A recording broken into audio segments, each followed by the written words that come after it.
여러분 만나서 정말 반갑습니다. 사진이 너무 크게 나가고 저 자신도 깜짝 놀랐어요. 네. 크게 그렇게 한 10년 전 사진인데 크게 다르진 않죠? 자, 오늘 여러분들 앞에 이렇게 우리 늘사랑 중고등부 비전 선데이에 초대를 해주셔서 너무너무 영광스럽고 또 감사합니다. 소개를 받은 대로 저는 여러 가지 일들을 하고 있는데 여기 우리 늘사랑 교회 사랑의 학교에서 이제 목자로 또 함께 섬기고 있어요. 그래서 사실 모시기 어려운 그런 목자는 아니었고요. 제가 되게 흔쾌히 목사님께 제가 가겠습니다라고 말씀을 드리고 준비를 하면서 되게 현타가 왔어요. 아이들이 없는데 내가 어떻게 할 수 있을까? 아이들이 유튜브에서도 아마 이렇게 정수리를 보이고 있을 텐데 어떻게 아이들과 눈맞춤을 할 수 있을까? 제가 이제 하나님께 기도하면서 하나님, 우리 아이들이 영상에서 이 정수리 보이지 않고 저와 눈맞춤 할 수 있도록 도와주세요라고 기도하면서 제가 준비했습니다. 오늘 제가 여러분들하고 나눌 얘기는요, 제가 어떻게 어떤 일을 하고 있고 또 어떻게 하나님을 더 가깝게 만나고 또 하나님을 더 사랑하게 되었는지 그 이야기를 좀 들려드리려고 해요. 비록 이제 짧은 시간이지만 이 시간을 통해서 하나님께서 여러분들에게도 제가 만났던 그런 동일한 은혜 또는 그것보다 훨씬 더 큰 은혜로 하나님이 여러분들을 만나주시고 여러분들 마음속 안에 꿈과 비전과 소망을 심어주시기를 기도하겠습니다.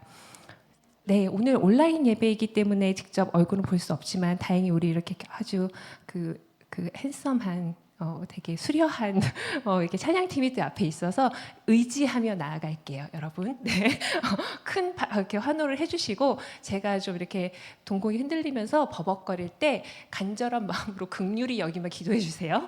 네, 저는 이제 앞서서 말씀드린 것처럼 음악 치료사예요.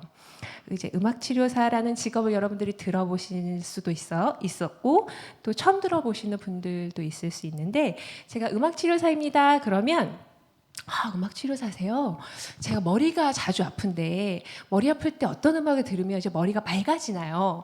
제가 배가 자주 아프고 소화가 잘 안 되는데 어떻게 하면은 이제 어떤 음악을 들으면 소화가 좀 잘 되나요? 학부모님들이 저한테 꼭 물어보세요. 우리 아이가 집중을 못 합니다. 어떤 음악을 들어야 우리 애가 집중을 잘할 수 있을까요? 심지어 요즘에는 저희 강아지가 혼자 있을 때 너무 외로울 것 같아요. 저희 강아지 집에 두고 나갈 때 음악 좀 들려줄 수 있도록 좀 추천해 주세요. 이런 이야기도 자주 듣는데요. 이제 음악 치료사는 사실은 이렇게 뭐 두통, 치통 어디에 이렇게 처방하는 그런 처방사는 아니고요. 우리 사람이 모두 다 정말 각각 고유한 개성과 특성과 성향과 또 어떤 개인만의 어떤 환경과 성장 과정과 문화와 뭐 이런 것들을 다 달리 가지고 있잖아요. 마음속의 어려움들도 또 각자 너무나 달라요. 그래서 음악 치료사는 사람을 직접 만나서 그 어려움들이 어디에서부터 오고 또 어떻게 어려움들을 겪고 있는지 함께 나누고 모든 것들을 종합적으로 판단하면서 함께 음악을 만들어가는 그 과정을 통해서 변화를 일으키는 그런 전문가입니다. 제가 길게 얘기하면 여러분들 좀 되게 속상할 것 같아요. 또 집중 잘 안 되고 이러니까 짧게. 근데 음악 치료사를 소개할 기회가 너무 없어서 제가 오늘 이 자리를 빌어서 음악 치료사를 짧게 잠깐만 조금 더 소개를 해드릴게요. 이제 음악 치료사는 음악이라는 치료적인 도구를 가지고 신체, 정서, 인지 영역에서 내담자의 변화를 이제 체계적으로 도모하는 그런 치료사이고요. 저는 이제 앞서 말씀해 주신 것과 같이 저는 음악 치료사로 일을 하면서 또 대학교에서는 학생들을 가르치고 있어요. 그래서 기독교 학교에서 음악 치료사가 되려는 꿈을 가진 학생들을 함께 이제 지도하고 실습 지도도 같이 하고 고민하면서 이제 전문가를 양성하는 그런 일도 하고 있고요. 보통 음악 치료사는 이제 뭐 발달 장애를 가진 아동, 청소년, 성인들과 함께 이제 치료 교육, 발달 지원 음악 치료사로 일을 하기도 하고 또 병원에서 뭐 암투병을 하거나 희귀 난치성 질환을 갖고 있는 환자들을 위한 호스피스 음악치료사로 일을 하기도 하고, 뇌졸중이나 뇌성마비, 신체마비 등이 있어서 어떤 재활을 목적으로 하는 그런 환자들을 대상으로 신경학적 재활 음악치료사로 일을 하기도 하고요. 그리고 이제 제가 일하는 파트인데 뭐 우울증, 공황장애, 대인관계장애, PTSD, 뭐 다양한 어떤 심리적인 문제를 가진 그런 대상들과 음악 심리치료사로 일을 하기도 해요. 이렇게 이제 다양한 영역에서 음악치료사들이 일을 하는데, 제가 음악치료사가 뭐 이런 일을 한다 이런 거를 알고 음악치료사가 된 거는 아니고요. 뭐 심지어 하나님께서 뭐 저에게 이런 놀라운 비전을 주셨구나, 뭐 이런 확신과 감동으로 음악치료사가 된 것은 더더욱 아니에요.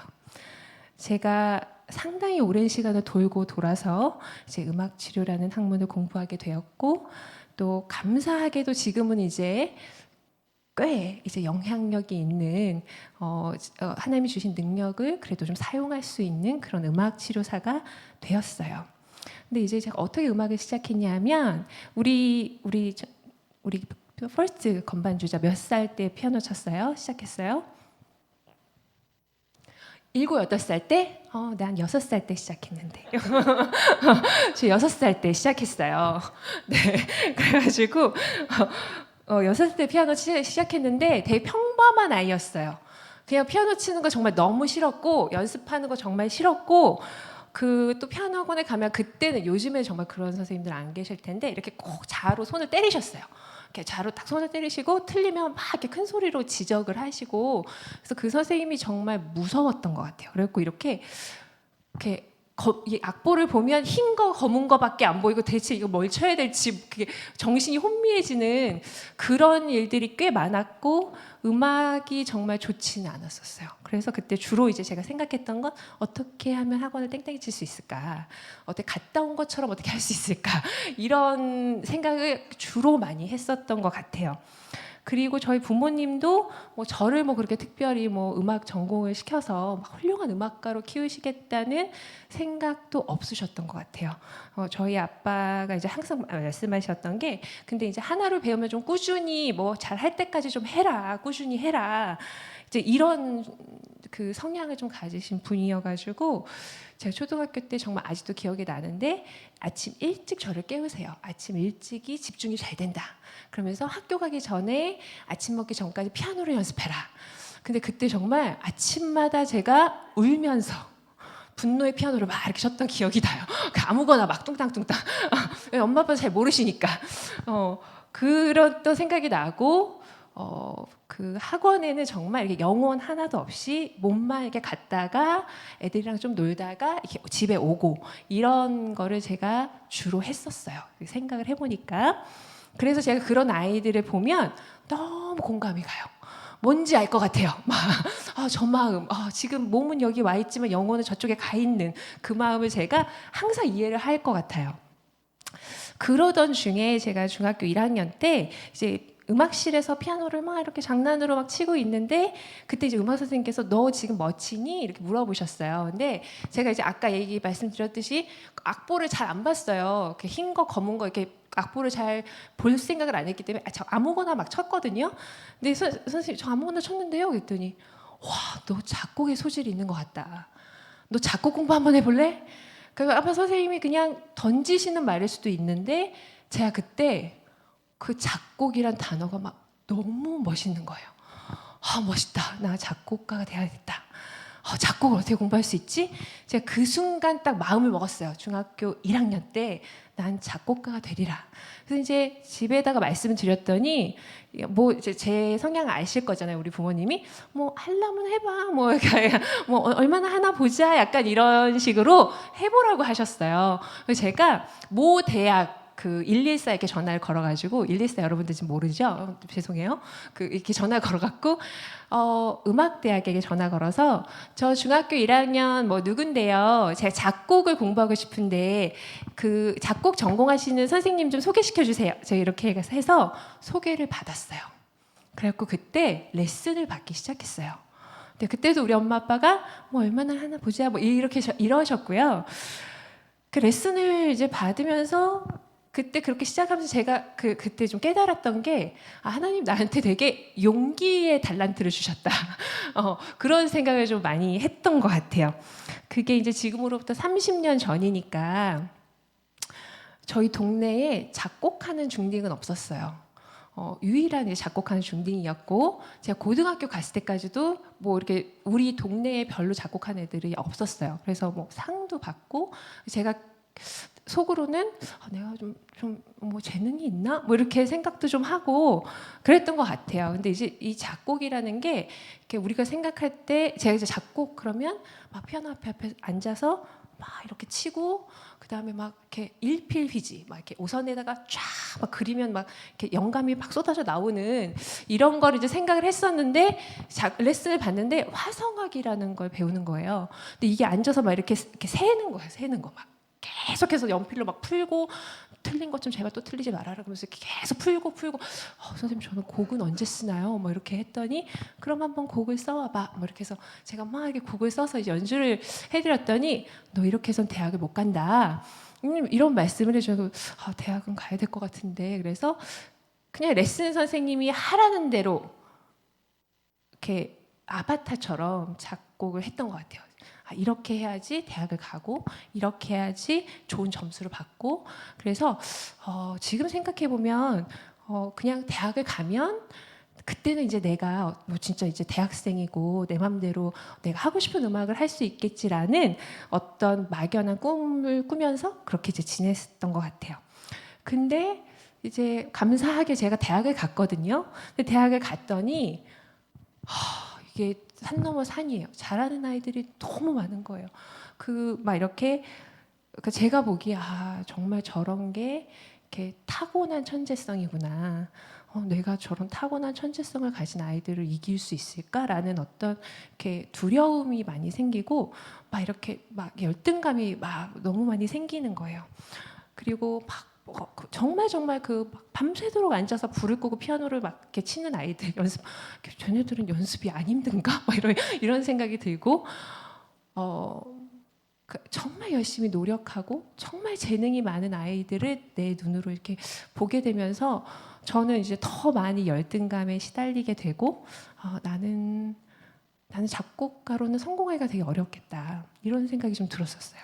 그리고 또 음악하는 이제 뭐 많은 모든 영역에서 다 그렇지만 음악하는 아이들 친구들을 보면 또 부모님이 정말 막 영혼을 다 내어서 아이들을 서포트를 해주시잖아요. 그래서 전 세계에 있는 유명한 음악가들을 부모님이 막 찾아서 연결시켜 주시고 막 비행기를 타고 가서 레슨을 받게 해주시고 뭐 콘서트를 하게 해주시고 뭐 드레스를 그 개인 독주의 리사이트를 할 때 드레스 하나하나까지 부모님이 다 골라주시고 이런 아이들을 보면 나는 부모님 지원도 못 받는 그런 사람인데 내가 어떻게 성공할 수 있을까? 나는 성공 못하겠다. 또 그런 생각이 들었어요. 그런데 저희 부모님은 제가 이제 고민이 됐어요. 이 이야기를 우리 청소년부에서 해도 될까? 이렇게 저희 부모님이 제 어렸을 때 좋은 적도 정말 많았지만 진짜 겁나 싸우셨어요. 기억이 많이 나요. 그리고 항상 싸우면 정말 극단까지 치달으셨고 이혼이라는 단어를 정말 많이 들었었어요. 제가 청소년 시절에. 그래서 항상 우리 엄마 아빠는 이혼할 수도 있겠다.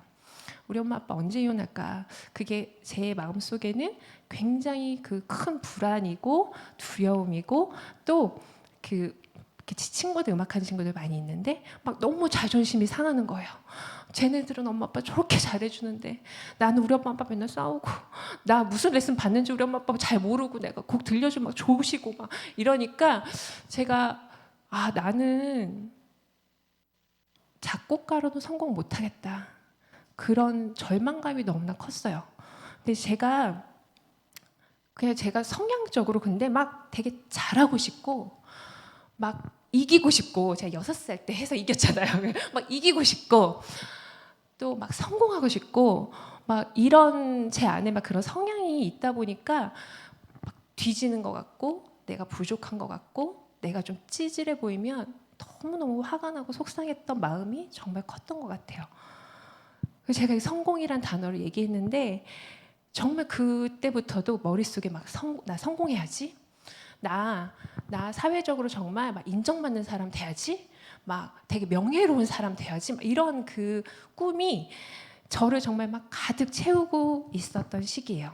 제가 그때 독일에서 공부를 하고 있었는데 그 독일의 베를린 소망교회에서 이제 청년부 생활을 정말 열심히 하고 있었어요. 근데 제가 막 열심히 하고 싶은 사람이라고 했잖아요. 그래서 제가 교회 생활도 막 열심히 했어요. 왜냐하면 그때 그 같은 교회에 정말 뛰어난 재능 가진 청년들이 정말 많았어요. 아주 어린 시절에 유학을 온 학생들도 있었고, 근데 그 친구들 보면 막 기도를 뭐 막 유창하게 막 다윗이 울고 갈 정도로 그 막 기도를 유려하게 하는 거예요. 새벽 기도를 하고 이렇게 있다가 나 오늘 시편 뭐 몇 편을 읽고 너무 감동을 받아서 다윗에게 답시를 만들었어. 이러면서 막 시를 읽어요. 이런 이런 아이들 있었고요. 그리고 나 히브리어랑 헬라어 배워서 독학해서 나 원서로 성경 읽을 거야. 이러면서 그 베를린 그 슈타트 비블리오텍 있는데 거기 국립도서관 가서 헬라어 뭐 이거 빌려와서 막 공부하고 이러는 아이가 있었고요. 이 친구는 지금 목사님 사모님 됐고 아주 유명한 피아니스트가 됐어요. 그리고 또 어떤 친구는 그렇게 이제 밖에 나가서 전도를 하는 친구가 있었어요. 피아노를 정말 잘 치는 친구였는데 되게 잘 사는 집 딸이었거든요. 그렇게 잘 차려입고 나가면 항상 다 벗어주고 들어와요. 그 베를린 시내에 나가면 베를린 떠난 지 오래돼서 지금도 거지들이 있는지 모르겠는데 그 중앙역에 가면 거지들이 정말 많아요. 개 한 마리를 이렇게 그 도이치에서 훈트를 끌고 이렇게 다니는 그 거지들이 있어요. 거지도 이제 사회보장 제도가 잘 돼서 그 개도 이렇게 먹을 건 항상 나오거든요, 나라에서. 근데 거지들한테 이제 전도를 하러 다니는 그 친구가 있었어요. 근데 그 친구가 전도를 하면 거지가 너 정말 나를 사랑하면 그 시계 나 주라. 그러면 시계 벗어주고 오고. 너 정말 나 사랑하면 그 나이키 신발 나 주라. 그러면 신발 벗어주고 오고. 이런 친구였고요. 그 친구가 제가 유학생활 7년 차에 그 친구는 훨씬 더 빨리 유학생활을 해서 한 10년 정도 됐을 텐데 나 아프리카에 학교 세웠어. 그러는 거예요. 어떻게?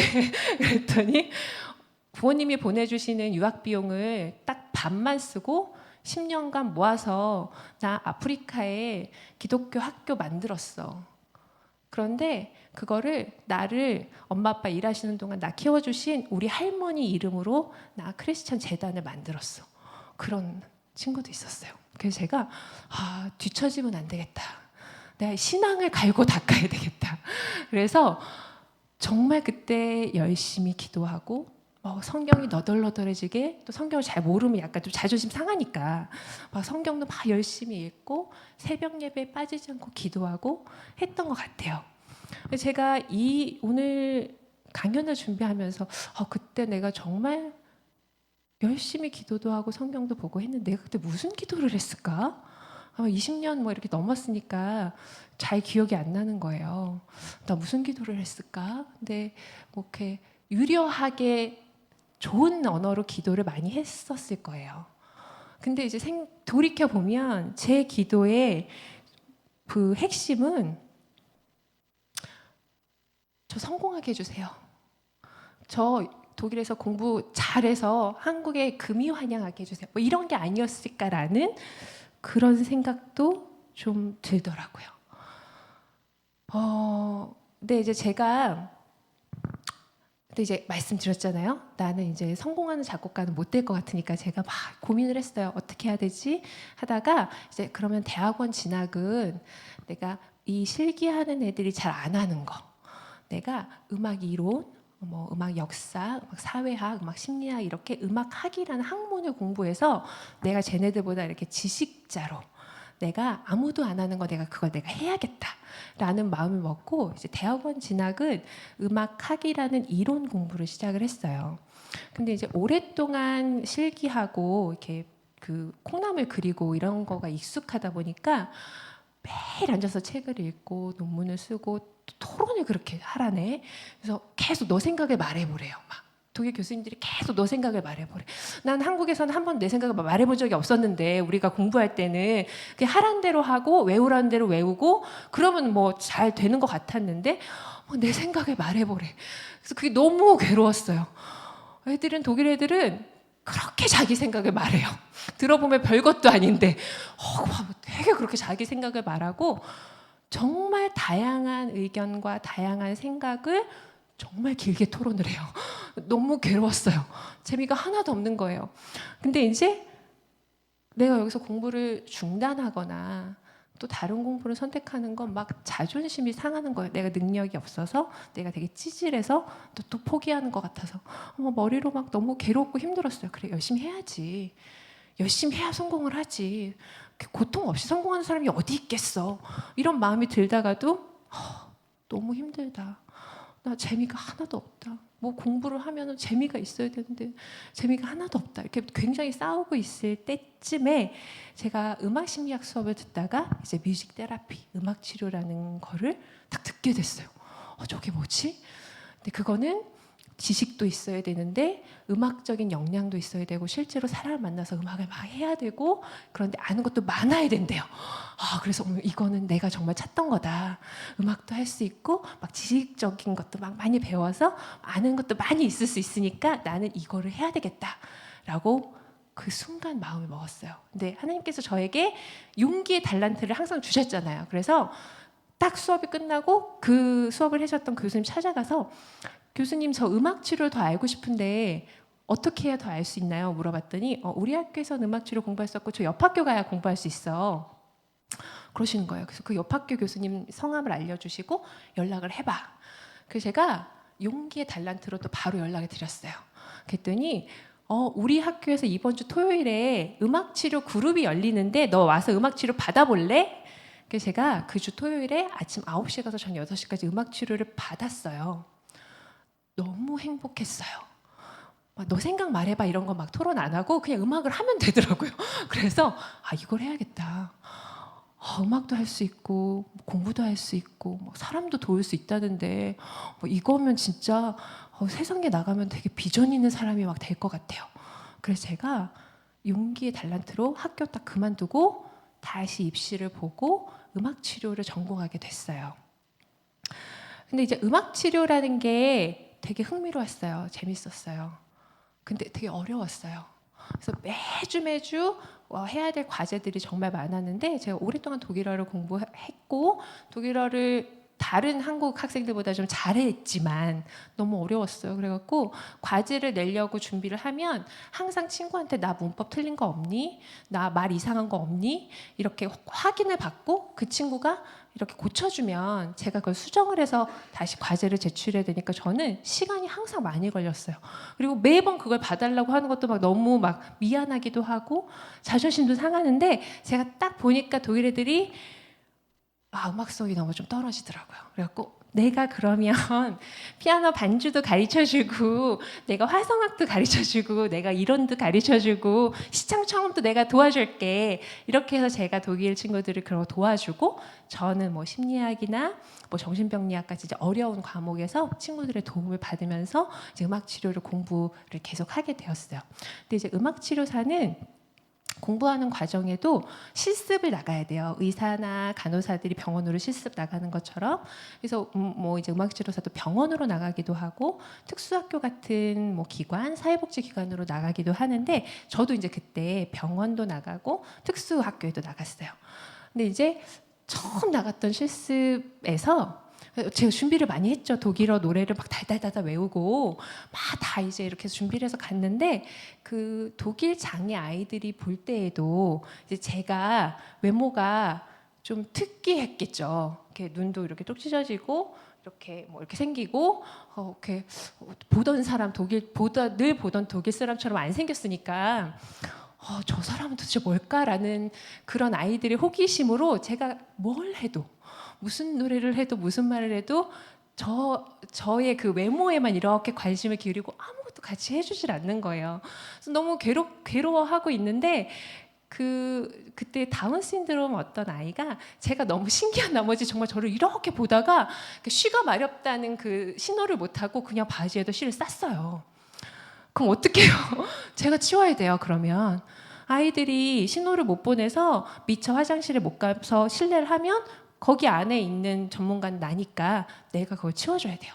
그래서 그래도 나 막 피아노 치던 손인데 막 쉬도 치우고 뭐 똥도 치우고 뭐 애들이 침 흘리면 침도 닦아주고 이런 거를 이제 하게 되고, 또 이제 병원에 가면 뭐 치매 어르신들이나 이제 환자들이 있는데 환자들이 몸이 아프니까 되게 예민하잖아요.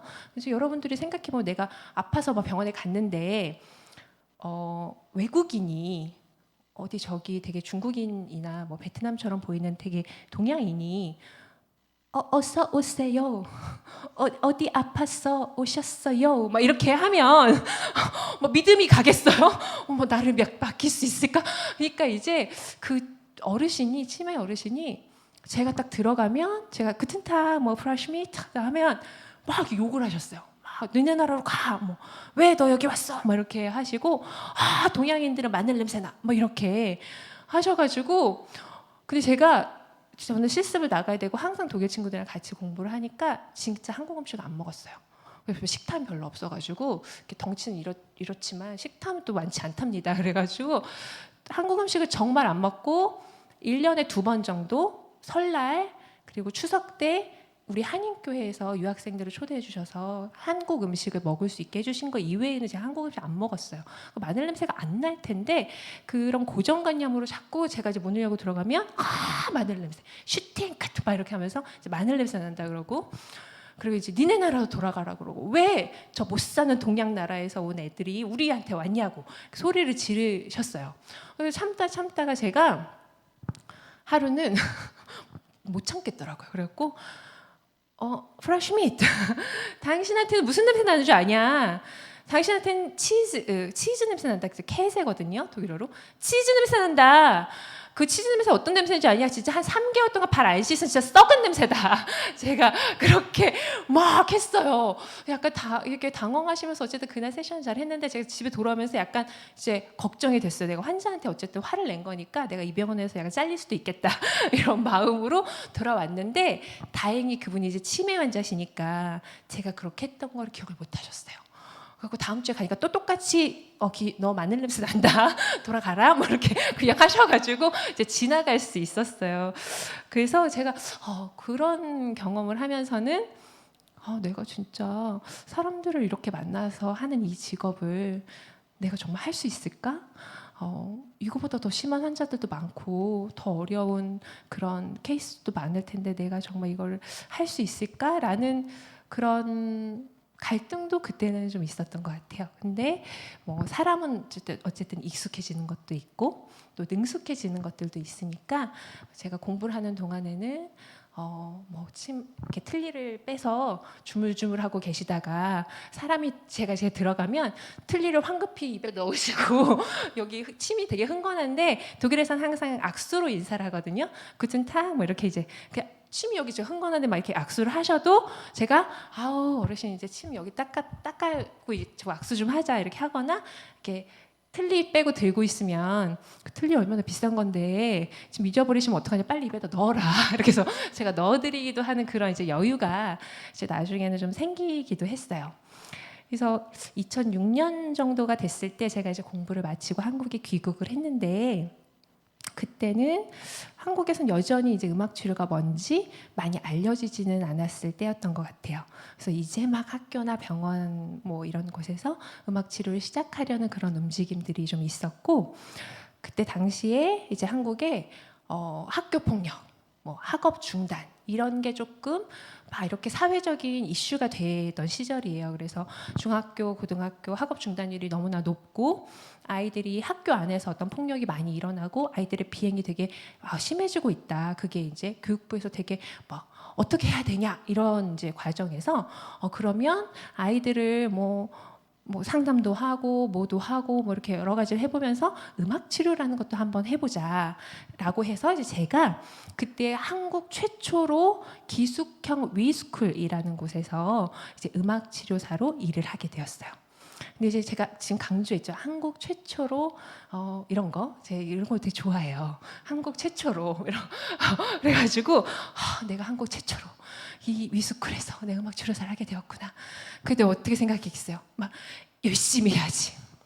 내가 진짜 잘할 거야. 내가 우리 청소년들 음악 치료하면 딱 윤주리 딱 이렇게 할 수 있게 내가 진짜 잘해봐야지. 이렇게 딱 마음을 먹고 갔어요. 갔는데 이제 그 상황은 어땠냐 하면 되게 열악했어요. 우리가 보통 상담이나 심리치료를 받는다고 하면 아주 소수가 이렇게 활동을 해야 되는데 막 30명이 여기 쫙 모여 있어요. 이렇게 작은 교실 안에. 근데 그때 이렇게 그때 처음에 만났던 학생들은 다 남학생이었는데 전국에서, 그러니까 우리나라는 그러니까 올해부터 내년부터 달라질 텐데 중학교까지는 의무 교육이죠.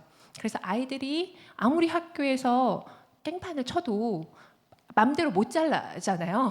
그러니까 이제 퇴학은 시키고 싶은데 법으로 퇴학을 시킬 수 없는 이제 퇴학 위기에 놓인 아이들, 그리고 이제 고등학생은 퇴학을 시킬 수 있는데 여러 번 퇴학을 당해서 2년, 3년 꿀다가 다시 학교로 오면 또 퇴학을 당해야 되는 이런 이제 아이들, 그런 아이들이 이제 모여 있는 거예요. 그래서 나이도 천차만별이에요. 뭐 2년 꿀은 형님, 뭐 3년 꿀은 형님, 뭐 그냥 중학교 1학년인 아이들, 뭐 이렇게 천차만별이고, 그때 이렇게 덩치가 컸던 아이를 보면 우리 배전도사님보다 한 2배 정도 크고, 그리고 이제 여기 이렇게 문신이 이렇게 쫙 이렇게 예쁘게 쫙 그려져 있고요. 뭐 팔다리에 쫙 그려져 있고, 이제 봐라, 내 문신 좀 봐라. 그래서 아이들이 체육복 반바지를 다 이렇게 입고 있어요. 그렇게 슬리퍼 이렇게 딱 신고 이렇게 반바지 딱 입고 있고, 그리고 제가 이제 음악 치료사니까 저는 이제 들어가면 노래를 하거든요. 얘들아 안녕 이렇게 해서 막 노래를 하는데, 노래를 하면 애들 너무 놀랍죠. 들어와서 우리한테 노래를 해. 그래서 놀라운 나머지 아이들이 저한테 정말 찐으로 허큐를 날리거나 뭐 이런 일들이 있었어요. 그리고 그 웃는 이가 빼고는 다 욕인 거예요. 정말 세상 들어보지 못한 욕을 그때 정말, 와, 세상에 이렇게 다양한 욕들이 있구나. 그리고 이제 전국에서 온 아이들이다 보니까 뭐 경상도 욕, 전라도 욕, 뭐 이런 거 이렇게 쭉 들으면서 제가 너무 놀랐어요. 영혼이 정말 탈탈 털리는 이제 느낌이었죠. 그래서 제가 선생님이라고 이렇게 앞에 서 있는데 정말 이제 저한테 관심 없고, 뭐 하든지 말든지, 뭐 어떤 친구들은 뭐 한번 해보시지 뭐 이렇게 그래서 제가 좀 얘기하면 연설하시네 뭐 이렇게 하는 친구들도 있었고, 그래서 정말 막 식은땀이 나고 어떻게 해야 될까 뭐 이렇게 두려워하고 있는데, 그때 아이들 간의 싸움이 났어요. 우리 배전도사님보다 덩치 큰 아이들끼리 막 싸움이 나서 막 힘으로 안 되니까 이제 의자를 집어 던져서 아이들이 막 이렇게 이제 내려치고, 주변에 아이들이 막 말리고 막 엉겨붙고 하면서 이제 싸움이 크게 나서 다른 선생님들이 막 갑자기 들어오셔서 막 몽둥이를 휘두르시면서 아이들을 좀 진압하고, 아이들이 다 이제 불려가서 다시 이제 뭐 선도 교육을 받아야 되는 상황이라서 제가 음악 치료 준비해 갔던 걸 하나도 못 하고 안녕 이러고 이렇게 찐으로 이거 포켓 한번 날려주고 이렇게 돌아오게 됐어요. 다 악기를 다 싸고 준비했던 걸 다 싸가지고 돌아오게 되면서 막 화도 나기도 하고 마음이 너무 막 이상한 거예요. 왜냐하면 내가 이 아이들한테 이 쌍욕을 들으려고 그동안 이렇게 고생하면서 공부를 한 건 아닌데, 내가 학사 석사 뭐 이렇게 학위 받고 내가 이렇게 이 아이들한테 이 대접을 받으려고 그동안 내가 고생한 건 아닌데, 또 내가 배운 거는 어디로 갔을까? 왜 내가 오늘 이 아이들을 위해서 뭔가를 하지 못했을까? 그런 뭐 자책감, 실망감, 또 화도 나고 막 여러 가지가 막 뒤섞이면서 이런 또 생각을 하게 되었어요. 이 아이들한테는 어떤 전문가가 필요한 것일까? 이 아이들은 어떤 도움을 진심으로 원하는 걸까? 이 아이들이 정말 원하는 사람이 어느 학교, 어디에서 얼만큼 공부하고 어떤 학력을 가진 사람, 뭐 얼마나 유명하고 얼마나 사람들이 훌륭하다고 하는 그런 사람을 이 아이들이 원하는 걸까? 사실 이 아이들한텐 그거는 뭐 아무 상관이 없지 않을까?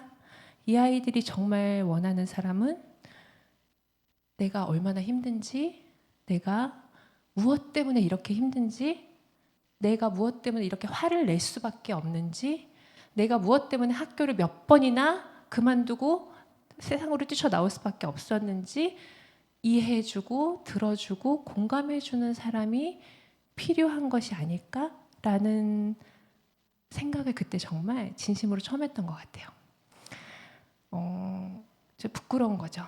내가 이 문제아를 뜯어 고쳐주겠어 라는 생각을 가졌던 제가 이 아이들을 내가 만나야겠다. 정말 진심으로 만나고 싶다라는 그런 마음을 갖게 됐고, 그 순간 하나님께서 저한테 이런 마음을 주셨던 것 같아요. 세상에서는 문제아라고 낙인 찍은 이 한 사람이 내가 정말 사랑하는 사람이다. 너가 무시하고 네가 평가하고 비난하고 네가 뜯어 고칠 수 있는 그런 사람이 아니다. 네가 가서 네가 받은 사랑이 뭔지 알려주고 전해라. 제가 그런 마음을 하나님께 받은 것 같아요. 그래서 그때 내가 이 마음을 잃지 않고 내가 어떤 내 능력과 내 명예와 내 학식과 또 내 성취를 위해서 내가 일을 하는 것이 아니라 하나님께서 보내주시면 하나님께서 만나라고 하는 그 사람에게 하나님께서 주신 능력으로 정말 진심을 다해서 만나야 되겠다. 그런 생각을 하게 됐어요. 그리고 그 생각을 잃어버리고 싶지가 않아서 제가 그때 노래를 하나 만들었어요. 근데 제가 오랫동안 이게 삼류 작곡가로서의 어떤 열등감에 시달리는 것을 이제 좀 벗어나서 자유로운 마음으로 노래를 만들었는데, 그 노래가 나비라는 곡이에요. 그래서 나비라는 곡을 여러분들과 함께 한번 나눠보도록 하겠습니다. 우리는 딱딱한 껍질과 같은 삶의 장애물들로 인해서 내 삶의 가능성이나 소망, 잠재력 등을 기억하기조차 어려울 때가 너무나 많아요.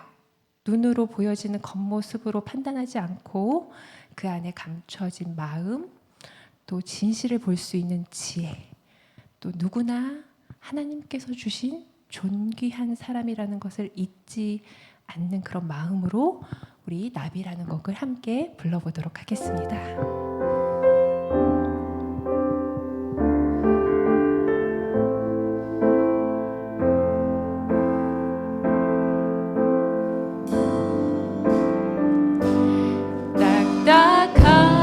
딱딱한 껍질 속에서 조용히 기다리면서 무슨 생각할까, 누굴 생각할까, 잠을 잘까, 꿈꾸고 있을까. 나비라는 건, 나비라는 건, 나비라는 건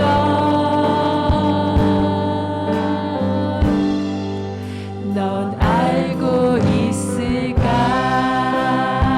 여러분 큰 소리로 한 번 더 불러주세요. 딱딱한 껍질 속에서 조용히 기다리면서 무슨 생각할까, 누굴 생각할까, 잠을 잘까, 꿈꾸고 있을까. 나비라는 건, 나비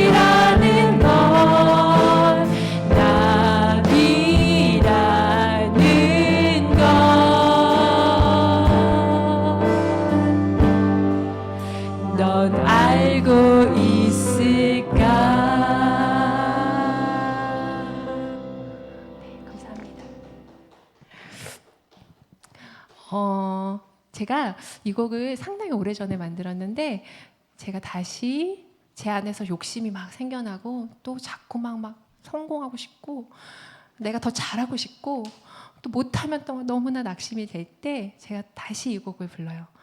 너, 네 안에 나비가 있어, 날개가 있어. 그 날개는 하나님이 욕심내라고 주신 거 아니잖아. 너 1등 하라고 그 날개를 주신 거 아니잖아. 다시 한번 기억하면서 제가 그 처음 가졌던 마음을 되새기는 그런 곡이에요. 그 슬라이드 하나 더 보여주시겠어요? 제가 만났던 청소년인데요. 여기도 앞에도 저기 목사님 보여주시면 제가 아이들을 만나서 이제 제가 음악 치료사니까 주로 이제 어떠한 이야기들을 음악으로 만들어가는 작업을 해요. 우리가 내 그 내면에 있는 것들, 내 자화상, 나의 뭐 어떤 미래나 꿈 이런 것들을 이제 이야기할 때 어떤 한 친구가 그린 그림인데 세상에서는 내가 도와줄게. 나와. 내 손 잡아. 이거 이렇게 네가 도움 줄 테니까 일어나서 나와라고 하는데 저는 어떻게 해야 될지 모르겠어요. 어떻게 도움의 손길을 받아야 될지도 모르겠고 세상에 나갔을 때 제가 뭘 해야 될지 저는 모르겠어요. 그래서 자꾸 더 깊숙이 땅을 파고 들어가는 것 같아요. 저 아이가 울고 있죠.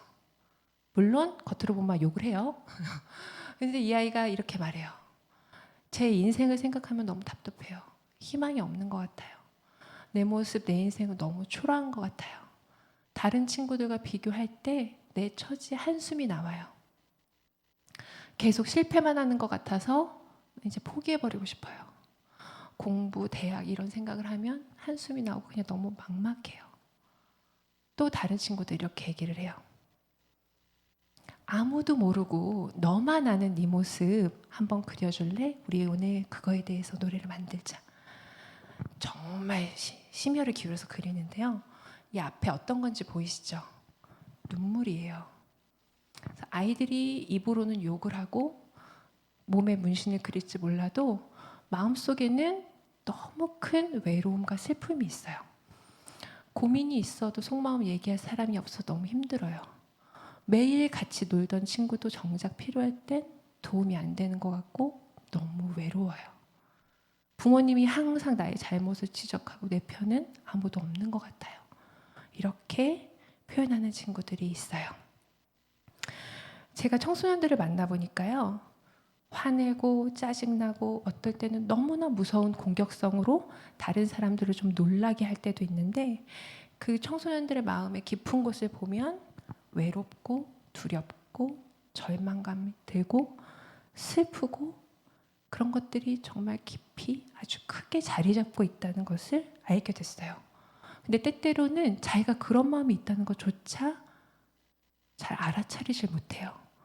또는 내가 슬프고 두렵고 외로우면 너무 약해 보이는 것 같아서 들키고 싶지가 않아서 더 화내고 더 짜증내고 더 심하게 욕을 할 때도 있어요. 또 어떤 경우는 부모님이 없어서 보육원에서 자라요. 그래서 친구를 만났는데 그 친구랑 너무 친해져서 나는 부모님이 안 계셔. 그러면 이상하게 그 친구가 그다음부터는 자기를 멀리 한대요. 이성 친구도 마찬가지래요. 그래서 아이들을 만났을 때 자기를 솔직하게 드러내는 것이 너무 어렵다고 해요. 또 부모님이 계시는데 너무 바빠서 부모님과 소통할 수 있는 시간이 없대요. 또 어떤 부모님 너무 훌륭하신 사회적인 지위를 갖고 계셔서 난 너무 부담되고 나한테 원하는 거, 나한테 요구하고 지시하시는 게 너무 많대요. 그래서 힘들대요. 또는 가족이 아프거나 너무 가난하거나 여러 가지 상황과 형편이 정말 어려운 그런 청소년들을 제가 만나게 되었어요. 이 그림을 한번 보시면 우리가 이제 우리의 이야기로 가사를 만드는 작업을 하는데 이제 자기의 모습을 그린 거거든요. 또 어떤 그림인 것 같아요?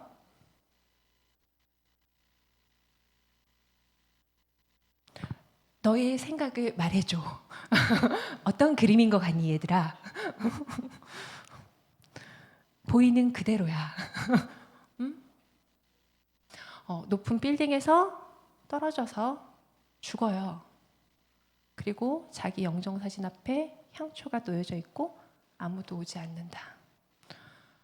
제 가슴이 쿵 내려앉았어요. 아니 지금 노래 만들어줘서 지금 죽여버리면 어떡해 라는 마음도 들고, 얼마나 어려운 생활을 했으면 죽고 싶다라는 생각을 했을까. 근데 여러분, 죽고 싶다는 생각이 한번 들면 멈춰지질 않아요.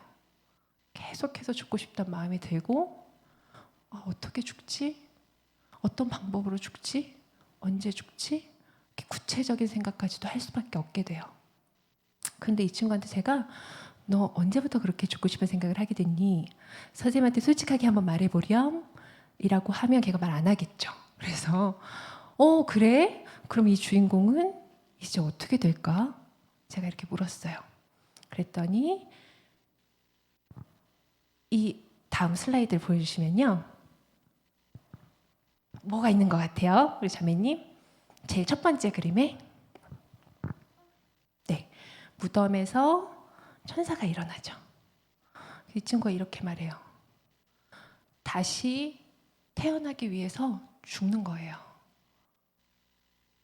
다시 태어나기 위해서 죽는 거구나. 다시 태어나면 뭘 하는데? 열나 공부를 열심히 하죠. 대통령이 되는 거예요. 옆에 있는 애들이 이 새끼 헛소리 한다 그러면서 이제 욕을 하고 유치하다 뭐 이렇게 하는데, 장난으로 말을 하는 것 같지만 이건 정말 진심이에요. 우리 아이들이 처한 상황을 보면 내가 바꿀 수 없는 것들이 너무 많아요. 부모님, 학교 환경, 선생님, 친구, 돈, 학력 뭐 이런 것들 다 내가 바꿀 수가 없어요. 난 잘해보고 싶은데 잘해보고 싶은 마음으로는 할 수가 없어요. 그래서 그 마음이 자꾸만 포기하게 돼요. 그리고 아이들이 공부 잘하는 게 필요하다는 거, 나도 공부 정말 잘하고 싶다는 거 누구나 다 생각해요. 근데 그게 너무 어려운 거예요. 그래서 그러면 이 아이들이 자꾸 낙심되고 자꾸 포기하고 싶을 때마다 100번이고 1000번이고 용기를 주고 손을 잡아주고 일으켜줄 사람들이 필요하겠구나 라는 생각을 제가 했어요. 아이들이 다시 태어나서 지금의 내가 아닌 새로운 사람이 되어서 잘 살아보고 싶은 그 마음, 그게 아이들 마음 안에 있는 진짜 마음이에요. 우리 모두는 그걸 알아줘야 돼요. 그리고 지금 이 영상 앞에 있는 친구들 중에도 지금 내가 가지고 있는 환경들, 어려움들, 내가 내 손으로는 어떻게 바꿀 길이 없어서 나 다시 태어나고 싶어 하는 마음이 있다면 하나님 앞에 기도하세요. 하나님이 여러분을 다시 태어나게 해주실 거예요. 제가 여러 친구들을 만나면서 많은 노래들을 부르고 연주도 하고 함께 만드는데, 아이들이 처음에는 욕도 하고 뭐 저한테 선생님이랑 나랑 이런 얘기 할 사이가 아니잖아요 뭐 이렇게 얘기를 하지만, 또 시간이 지나면 굉장히 진솔하고 또 솔직하게 또 담대하게 아이들의 마음을 이야기를 해줘요. 그런 것들을 우리가 또 음악으로 작업을 하고, 우리가 이런 마음을 가지고 있다라는 것을 공연도 하거든요. 그래서 이 음악을 만들 때에 이 음악을 만들었던 친구가 이 음악은 어떤 사람이 들었으면 좋겠어? 라고 물어보니까 나 같은 사람, 나처럼 힘들고 어려운 청소년들이 들었으면 좋겠어 라고 했던 노래가 있어서 제가 영상으로 준비했어요. 여러분들에게도 조금이나마 위로가 되었으면 좋겠어요. 네, 여러분들 마음속에도 이런 마음이 있을까요? 부모님한테 전달은 못했지만 내가 정말 미안하고 고맙고 사랑한다 이렇게 전하고 싶은 마음이 여러분들 안에도 분명히 있으리라고 믿습니다. 자, 지금 성경 말씀을 하나 저희가 읽어보려고 해요. 제가 4가지의 그릇 비유를 이제 가지고 왔고요. 우리 성경 말씀 한번 다 같이 읽어보도록 하겠습니다. 시작. 큰 집에는 금그릇과 은그릇뿐 아니라 나무 그릇과 질그릇이 있어 귀하게 쓰는 것도 있고 천하게 쓰는 것도 있나니. 네, 아멘. 그릇이 4개 있어요. 금그릇, 은그릇, 나무그릇, 질그릇 이렇게 4개가 있는데 4개의 그릇 중에서 주인이 쓸 그릇은 어떤 그릇일까요? 자, 아시는 분? 목사님 이거 상품 나가죠? 자, 크게 소리를 외쳐주세요. 댓글 지금 아시는 분? 자, 뭡니까? 큰 소리 외쳐주세요. 하나, 둘, 셋. 자, 일단 여기는 없어요. 상품 여기는 없고요. 네, 주인이 쓰는 그릇은요. 다시 성경 말씀으로 가겠습니다. 읽어볼까요? 시작. 그러므로 누구든지 이런 것에서 자기를 깨끗하게 하면 귀히 쓰는 그릇이 되어 거룩하고 주인의 쓰임에 합당하며 모든 선한 일에 준비함이 됨이라. 아멘. 자, 주인이 쓰는 그릇은요, 깨끗한 그릇이래요. 그러면 깨끗한 그릇이 도대체 무슨 그릇일까요? 무슨 그릇일까요? 자, 저 미소 제발 나한테만 묻지 마. 눈짓으로 얘한테 물어. 자, 깨끗한 그릇은요, 제가 생각할 때는요, 그 쓸모와 가치가 재질에 의해서 결정되지 않는 그릇이에요. 금이든 은이든 뭐든 얼마나 깨끗한가예요. 만약에 여러분 은그릇, 질그릇, 나무그릇이 자기한테 이러는 거예요. 나 왜 금 아니지? 나 왜 나무야? 나 왜 은이야? 하면서 매일 금그릇을 부러워해요. 물론 세상 사람들은 금이 값지고 금을 차면 화려하다, 예쁘다라고 말할 거예요. 근데 여러분 질그릇이 어떤 그릇인지 아세요? 전 선생님 질그릇 어떤 그릇인지 아세요?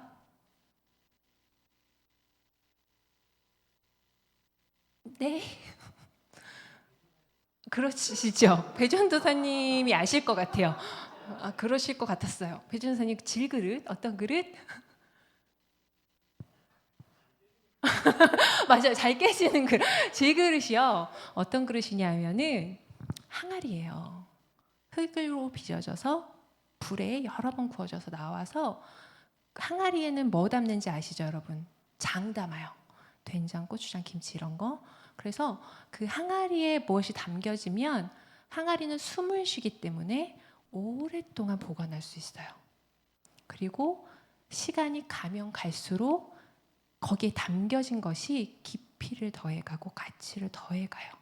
제 역할을 더욱더 할 수 있는 그런 그릇의 기능을 갖고 있어요.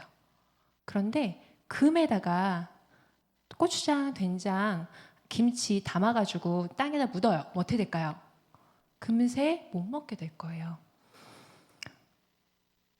그래서 어떤 가치가 세상 사람들이 말하는 기준에 의해서 결정되지 않고 하나님은 우리한테 뭐라고 말하고 계시냐면요. 네 스스로 가진 고유한 강점과 가치를 제발 알아라. 내가 너를 이렇게 만들었는데 저 사람 보고 자꾸 나 왜 금 아니지? 하지 말고 내가 너를 어떻게 만들었는지 제발 좀 봐라. 은그릇, 질그릇, 나무그릇이 금이 될 확률이 없는데 가능하지 않잖아요. 금이 안 될 거잖아요. 내가 갖지 못한 것을 항상 바라보면서 비교하고 낙심하고 맨날 평가 자기 난 왜 이렇게 태어났지? 난 왜 이런 찌질한 나무야? 라고 한다면 그 사람 얼마나 불행할까요? 그 삶이. 하나님은 우리에게 각자의 모습과 각자의 고유한 강점을 주셨어요. 그 말은 곧 여러분 각자에게 여러분이 할 수 있는 사명을 주셨다는 말과 같습니다. 하나님은 우리 모두에게 아름다움을 주셨는데 한 사람 한 사람마다 너무나 특별하고 존귀한 아름다움을 주셨어요. 그것은 어떤 것과도 비교할 수 없고 또 비교 당해서도 안 돼요. 만약 금그릇만 가치 있고 나머지 것들은 아무 쓸모가 없다면 이런 사람들은 어떨까요, 여러분? 태어날 때부터 신체적 장애가 있어서 삶의 모든 부분에서 어려움을 겪는 사람들. 20살, 30살이 되어도 3세, 4세의 어린아이의 지능을 가지고 살아가야 하기 때문에 평생 다른 사람의 도움을 필요로 하는 사람들. 그럼 이런 사람들은 하나님이 가치 없게 만드셨을까요? 아니요. 절대로 그렇지 않습니다. 저 역시 이것을 깨닫는 데까지 너무 오래 걸렸어요. 저 역시 청소년 때, 청년 때에 하나님이 나를 어떤 그릇으로 쓰실지, 나를 어떤 그릇으로 빚어주셨는지 모르고 금그릇이 너무 부러워서 화내고 비교하고 내 스스로를 정말 열등감이 가득한 존재로 만들었었어요. 근데 하나님은 계획이 있으셨어요. 제가 이렇게 먼 길을 돌아서 지금 이 자리에 서기까지 하나님은 모든 순간에 저와 함께 하여 주시고 저를 이 자리에까지 여러분 앞에 설 수 있도록 계획해 주셨어요. 그리고 제가 우리 늘사랑교회의 어느 부서라고 했었죠? 어느 부서 목자다? 아, 네, 좋아요. 사랑의 학교 아직 졸지 않고 계셨어요. 굉장히 지금 막 50분 지나가고 있는데 안 졸았어요. 훌륭해요. 제가 사랑의 학교에서 목자하고 있잖아요. 근데 많은 분들이 제가 뭐 되게 능력이 있어서 제가 뭐 되게 훌륭한 달란트를 가져서 제가 되게 막 착한 사람이어서 교회에서 봉사한다고 생각하실 수도 있는데요. 저 그렇지 않았어요. 내가 그래도 전문가인데 그 부서 가서 내가 봉사 안 하면 그 너무 좀 그렇지 않나? 이런 마음으로 봉사하기 시작했는데요. 하나님이 저에게 이렇게 말씀을 하셨어요. 네가 잘나서 네 능력으로 사랑의 학교에 오게 한 거 아니다. 너 말고도 봉사할 사람 너무 많아. 근데 내가 너한테 이걸 보여주고 싶었어. 이 사랑의 학교 아이들이 하나님께 예배하고 찬양하고 하나님의 이름을 부르는 모습을 봐라. 얘네들은 욕심이 없지? 세상 기준이나 판단 때문에 눈치 보지 않아. 자기 모습이 어디가 부족하고 어디가 이상하다고 자기를 비난하거나 업신 여기지 않아. 그냥 하나님을 찬양해. 그냥 하나님을 기도해. 이게 보이니? 제발 이걸 좀 봐라. 저한테 이렇게 말씀을 해주셨어요. 그래서 제가 그때 굉장히 부끄러웠고 내가 비교하고 평가하고 시기하고 질투하고 욕심 많고 또 나를 포장하고 나보다 잘난 사람을 미워하고 분노하고 내가 내 자신은 나의 자아를 너무나 소중하게 생각해서 내려놓지 못했던 것들을 우리 사랑학교 목원들을 보면서 그 앞에서 깨끗하게 만들어야겠다. 하나님 나를 이렇게 깨끗하게 만드시려고 이 자리에 부르셨구나 라는 것을 제가 알게 되었어요. 깨끗한 마음 하나로 하나님께 기도하고 찬양하고 하나님의 이름을 부를 때 하나님은 우리의 마음을 보시고 세상이 값지다 말하는 금이 아니라서 우리가 쓸모없어 보이고 부족해 보일지라도 하나님은 우리를 그 어떤 가치 있는 것보다도 더 귀하게 사용하신다는 것을, 우리가 그런 도구가 될 수 있다는 것을 제가 알게 되었어요. 세상의 눈으로 보면 또 세상의 귀로 들으면 우리 사랑의 학교의 올림합창단의 찬양은 형편없는 실력일 수도 있어요. 글도 모르고 음표를 볼 줄은 더욱더 몰라요. 5분, 10분 앉아있는 것도 너무 어려워요. 고성을 지르고 뛰어다니는 아이들도 있어요. 그렇지만 하나님께 찬양을 드리는 순간만큼은 정말 기쁨으로 온 마음을 다해서 찬양해요. 하나님의 기준으로 본다면 최고의 찬양이에요. 그래서 오늘 여러분들께 우리 사랑의 학교 올림합창단 자랑하려고 영상 하나 준비했습니다. 함께 마음으로 보아주세요. 저희 올림합창단은 노래하며 예수님의 사랑을 전하는 찬양단입니다. 매주 말씀을 전해주시는 전도사님의 설교 말씀과 우리 사랑의 학교에서 체험하는 모든 은혜를 저희는 기쁨으로 찬양하며 나누고 있습니다. 저희 올림합창단이 진심으로 전해드리는 사랑의 메시지를 여러분들 함께 기뻐해 주시고 또 많이 축복해 주세요.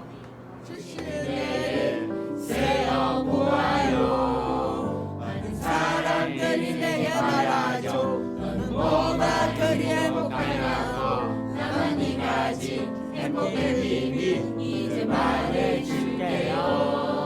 많은 사람들이 내게 말하죠. 너는 뭐가 그리 행복하냐고. 나는 네 가지 행복의 비밀 이제 말해줄게요.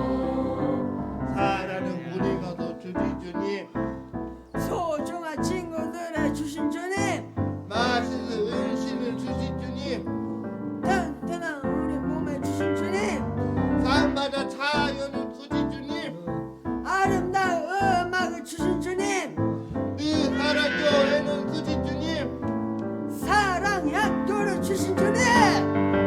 1, 2, 3, 4, 5, 6, 7, 8 1, 2, 3, 4, 5, 6, 7, 8 주님이 주신 은혜를 세어보아요. 1, 2, 3, 4, 5, 6, 7, 8 1, 2, 3, 4, 5, 6, 7, 8 주님이 주신 은혜를 세어보아요. 1, 2, 3, 4, 5, 6, 7, 8 같이 먹자. 맨 끝에 들으셨어요? 간식 먹자 그런 소리예요. 저희 올림합창단 좀 자랑을 하면은요. 2018년도 천안 갤러리에 초청받아서 공연을 했고요. 대전 극동방송, 대전 CBS 인터뷰 진행을 했었고 멜론, 지니 등 각종 음원 사이트에 음원 등록을 했습니다. 그리고 2회에 걸쳐서 늘사랑교회 사랑의 음악회를 만들기도 했고요.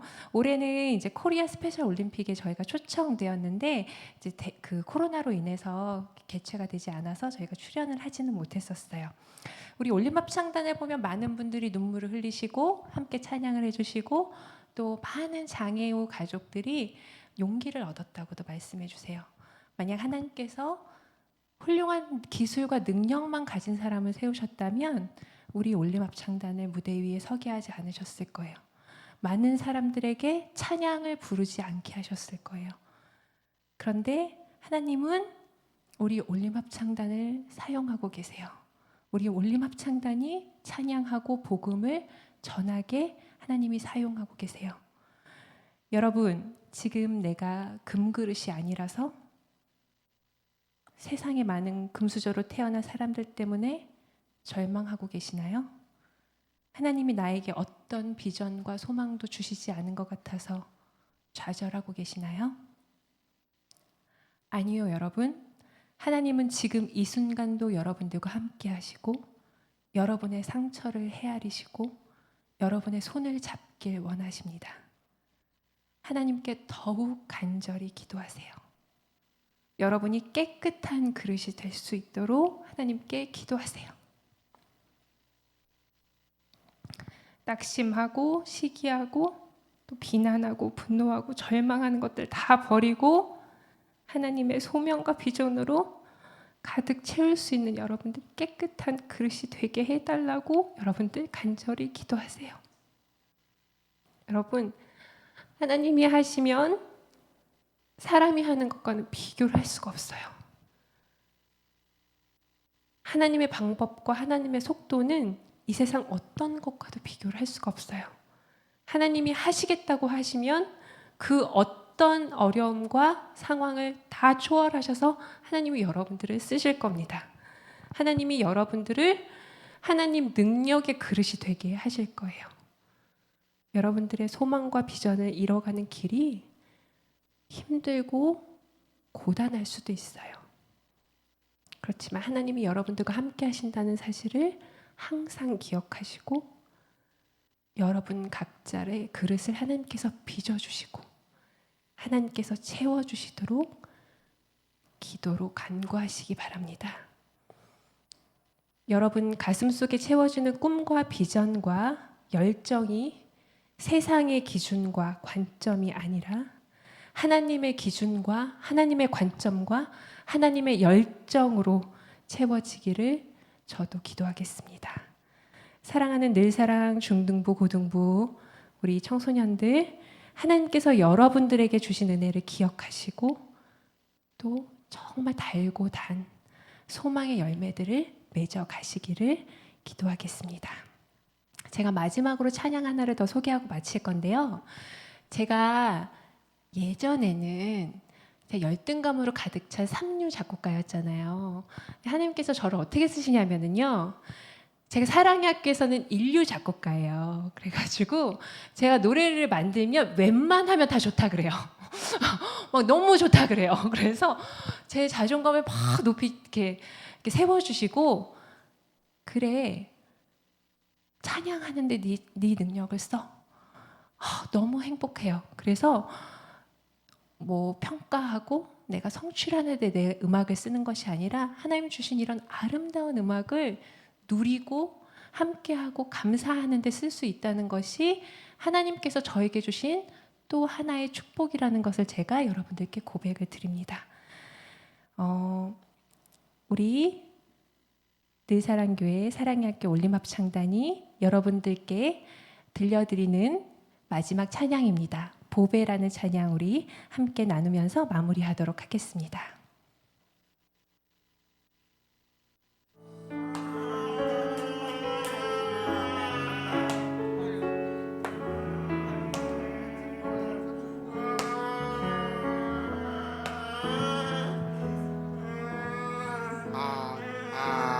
열심히 달려왔죠. 내 힘으로 모두 다 이루고 싶었죠.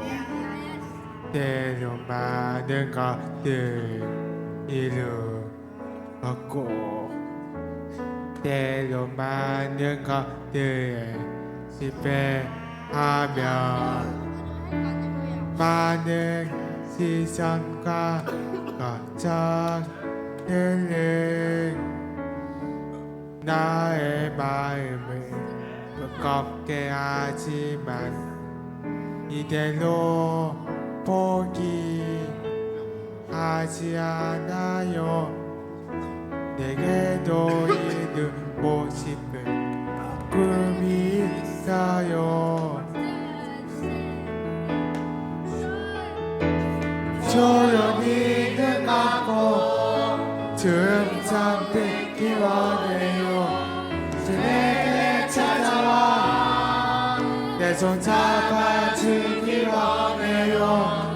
조용히 눈 감고 춤참 듣기 원할 때 주내게 하지마 주내게 하지마.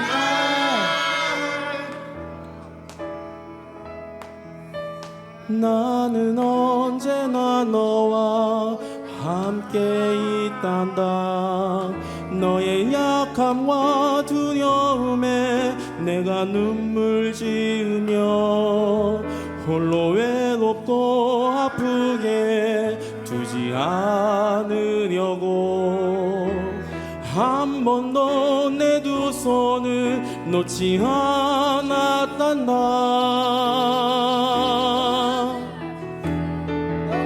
너는 내 손으로 가져와 정리한 모래. 내가 어디를 든지 내가 너를 지키며 너는 내 손으로 가져와 정리한 모래. 비밀의 약속들 너를 통해